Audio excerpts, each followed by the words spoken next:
What's going on, y'all? It's Maurice Green, Maurice Till, coming at you once again. On my way to indentured servitude that I call work.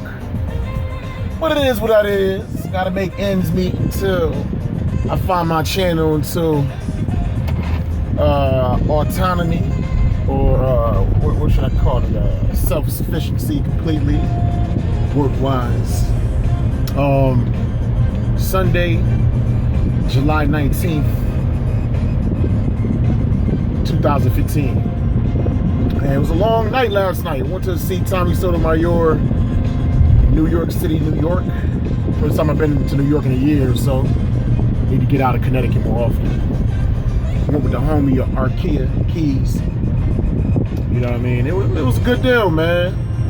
It was a real good deal meeting this cat in person. He's taller than what I thought he would be. Got me by like an inch or so. I'm heavier though. You know what I mean? And dude killed it, man. You know what I mean? A combination of comedy and sincerity, informative, and just a loving, giving person, man. It was probably like 60 or 70 of us there. You know, it was a full, small room, a small personal room, but packed. All the seats were packed, about 70 people. You know what I mean? And he did his thing. He spoke for a couple hours. The format was kind of like his radio show. He spoke for a while, did his monologue, whatever. You know, all of his catchphrases, like the crowd, we knew it. We knew everything. We knew every single one of it. The fans definitely came out. If it was a hater in that audience, man, he was real good at hiding it. I'll tell you that much, man. So you know, after he did his monologue, whatever, he took questions. Let people talk. Some people talk for like 3, 4, 5 minutes. I'm like, damn, get off the mic.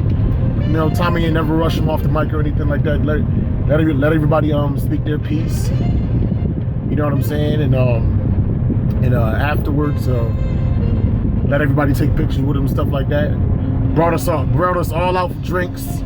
You know, he ain't buy drinks the whole night. That'd have been nuts. He would have freaking spent all the money he made, but he definitely bought the first round for like 40 or 30 or 40 people that still, you know, stayed. And the bar we went to, I forget what it's called or whatever, but the spot we was at, I think it was on Clinton Street or whatever. There's a whole bunch of bars there. I actually want to go back there, you know what I mean? Because it's like every other building is a damn bar or something going on. And we was all walking as a group. We was about to go to some bar called like the Dun something, the DL bar. That just sounds funny. The Dun something bar. I can't remember what it was.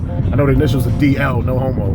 You know what I mean? But we was all walking past this one bar, right? And it was empty, completely empty. It was like just like the bartender and a bouncer. And I'm walking by, I'm looking in, and I looked in there, and I'm like, yo, nigga, why the hell we gonna walk to this bar like none of us know about or whatever? We got this empty room right here. So I just threw it to Tommy. Like I had to call the pay man and audible. I'm like, yo, Tommy, what's wrong with this bar right here? Ain't nobody in here. It's wide open. You can feel the air conditioning blowing because it was hot as hell in the city last night. God damn.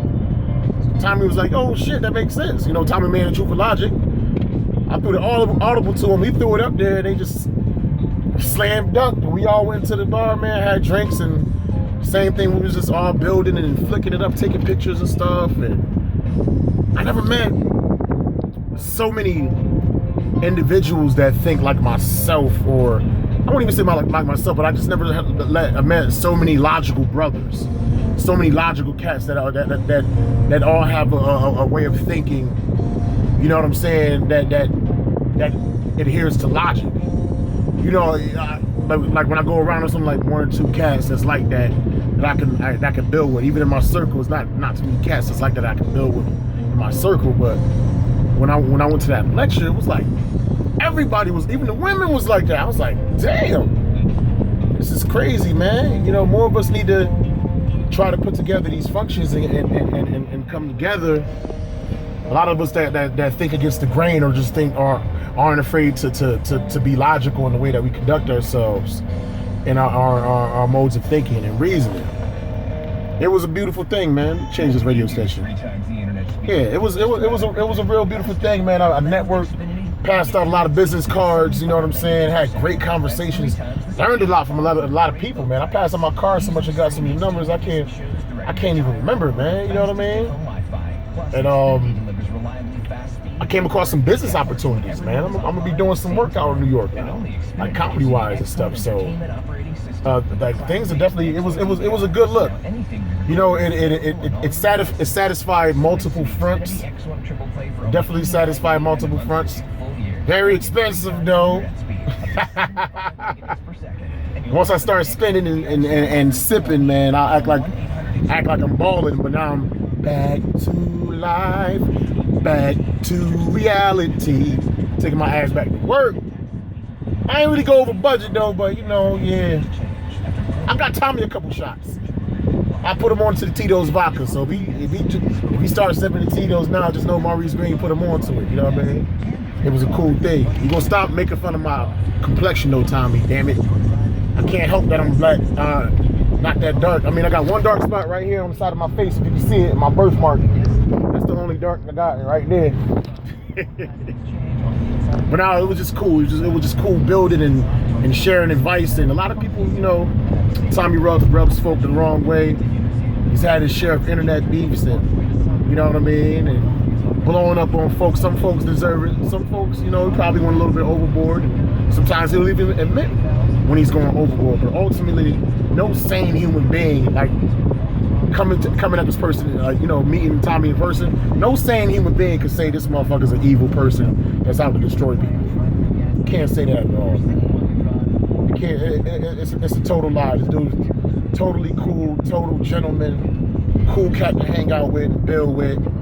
You know what I mean? And if you have something that he sees as a value, something that can be of service to his brand and what he's trying to do, he'll hire you. And all of his camera crew and everything, I talked to all the camera crew. The movie Fatherless America is definitely being shot. There's too much damn equipment and too much guys behind the scenes that you don't know about that I saw, man. You know, talking about the process and the editing and all the footage they have and things of that nature, man. They got enough to make 3 followers. They got enough footage to make 3 movies right now. It's just about putting together a polished product, not rushing the shit out. You know what I mean? Because they make fun of him for not making a movie, right? Or alleging that he's not going to make the movie. So if he rushed and put out some bullshit that isn't properly put together, then they're going to say, oh, he rushed to put out a shitty movie.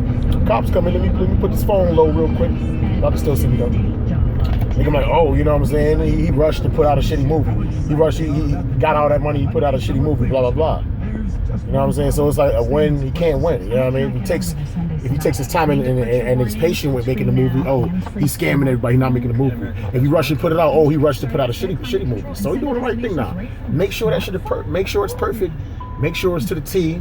You understand what I'm saying? And shout out to the other Tommy Guns, man, the cat with the dreads. That dude is tall as hell.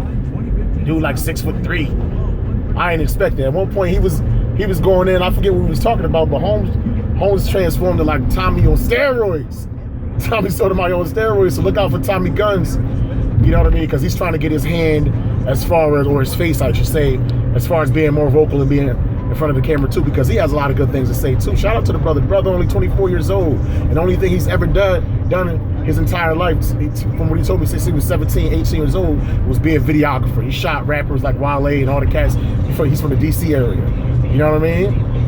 And he flew to Phoenix to do business with Tommy on his own dime. He paid for himself to get out there to show Tommy that he was serious. So shout out to Tommy Guns, man. What else I was gonna say? I don't know, a couple things. Okay. I got a couple of comedy shows coming up in the near future, you know, for my people that's in the Connecticut area.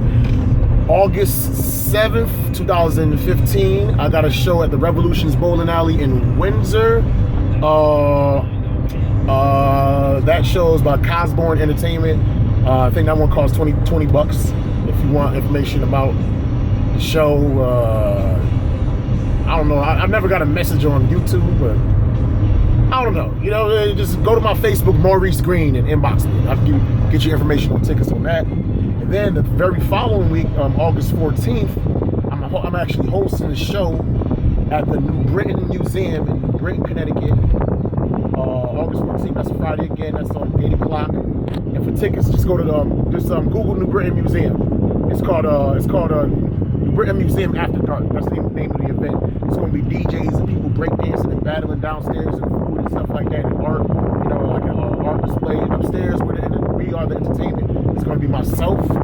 gonna be Springfield's favorite comedian, Richie Hector. Who else we got? I think brother Danny Williams from Hartford. My dreadhead homeboy, funny as hell, man.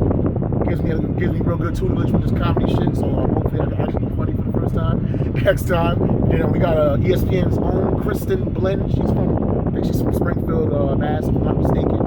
But she's coming out. She's a sexy, tall, lovely woman of the Caucasian persuasion. Very hilarious. She's new, but she's real good at what she does. And a couple guest acts. And then my right-handed comedy, Brandon Jones, he's from Windsor, but I'm not just gonna say he's from Hartford because he's a nigga to me.